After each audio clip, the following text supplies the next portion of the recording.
Good morning, Assalamu alaikum. In light of recent events, I didn't want to have to do this. I mean, I've survived on TikTok for 4 years, but I feel I have to do this quite urgently. And what I need to do is I need to let you know who I am. And basically, this is who I am from Facebook, and this is who I'm related to. This is Fatima Mir, who was a good close friend and ally that helped during the days of apartheid against our oppressors, and she was very good friends with Nelson Mandela.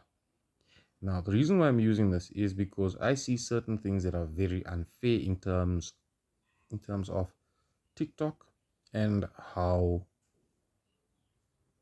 we get treated. We meaning this continent gets treated. And I intend to show all of that. There are certain things that I know, I've noticed certain patterns, and TikTok doesn't like bright Africans. TikTok doesn't like Africans that can actually figure out a lot of things on this app. So for that reason, I'm going all out. I mean, I just woke up. I am tired. I've been barely getting any sleep because I've been crunching a lot of things and a lot of numbers and a lot of reasons as to why we South Africans and Africans are not being paid for our content creation. Now, I want to take all of this to YouTube, and I do expect that TikTok is going to play this game of, well, we don't want to have you on our app anymore because you want to show people that they're not really woke, and the expression of woke is it actually exists in Africa. It solidifies in Africa, and there's certain terminologies and things that I want to get out there.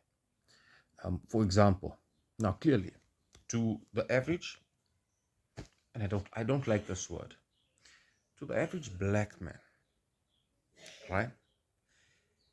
I don't appear to be African, right? And in other words, I don't appear to be black. And the truth of the matter is, yes, I'm not black, but neither is any African, because Africans are not black. Steve Biko said it so nicely when he went into court and he was asked by the oppressive government, why is it that you people insist in calling each other black when you are not really black? You are brown. To which Steve Biko responded, how can you say that we called each other black? The word black existed when you came into our land. You gave us this name. And the same can be applied to you. Why do you call yourselves white when you are more pink than white? Okay? So if you're going to get down to who is black and who is white, let us, the Rainbow Nation, the ones that know what is going on in the world, the ones that see through your conspiracies, the ones that actually know what is happening all over, because we want to make it clear that the Rainbow Nation has certain analogies. We've figured out certain things about your secret societies. Okay? That is why you do not like us. That is why you will always hate South Africa. Because South Africa is the place that develops a consciousness amongst the rainbow colors. Remember, when white light is refracted through a prism, it splits into a rainbow. So now if you had to do the reverse on that rainbow, if you were to do the reverse on that rainbow, you would see the truth that lies within the white light. Do you get it? Now, I want to expose some of these conspiracies because even you see these conspiracies, the proof lies.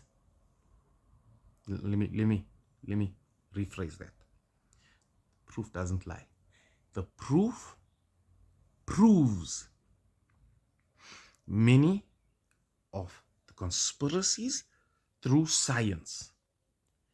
I am a human being, right? I've left the scientists to do their work.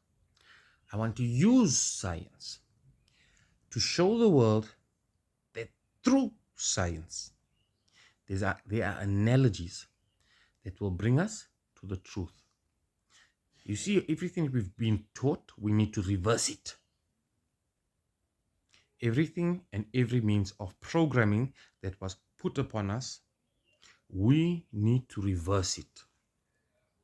When I say we, I'm talking about the rainbow colors. You get, like the Nigerians say, you get. So Nigerians, understand this.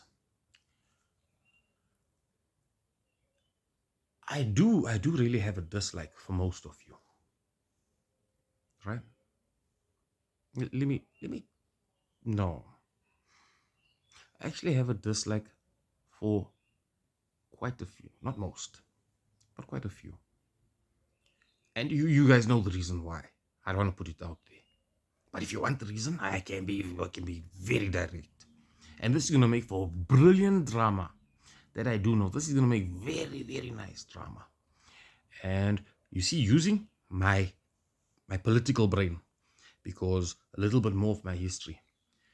My grandfather, Muhammad, inverted commas, Tony Ibrahim, was also a stalwart of the ANC.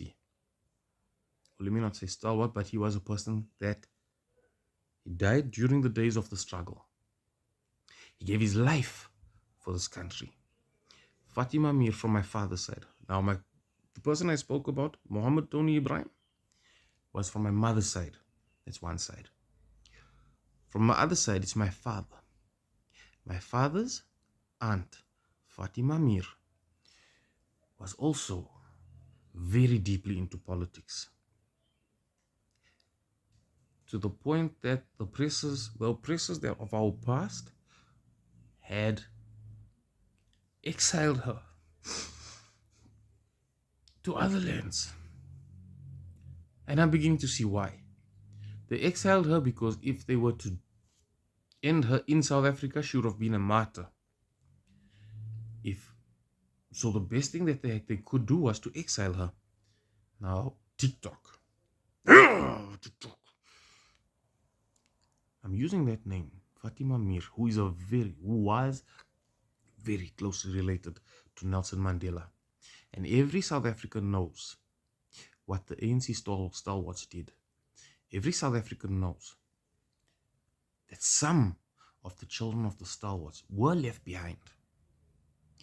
Now, we are not going to take this lying down. And I'm not one of those that says, oh, I want something. No. I want fairness. And you, TikTok, are not being fair with us Africans. Not just South Africans, because you've given your monetization program to all of the countries that don't need any more money. But you're convincing them that they are superior to the rest of the world. Now, to those of you that are using TikTok, I'm asking very nicely. My YouTube account is linked in the bio. But here's my YouTube account as well. Right? Now, the point of this is there are other social media apps. And as much as we've gotten used to TikTok, I think it's about time that all Africans stand together and we exit TikTok. Okay? Exit TikTok and go for every rival of TikTok. Join that app and use it more. And then let's see. Maybe TikTok will start playing the game and start paying us for our content as well. I'm not at over 10,000, but as soon as we start reaching that mark, or when we start climbing too fast, you want to clamp down because you've got to be the oppressive hand that still exists in the world today.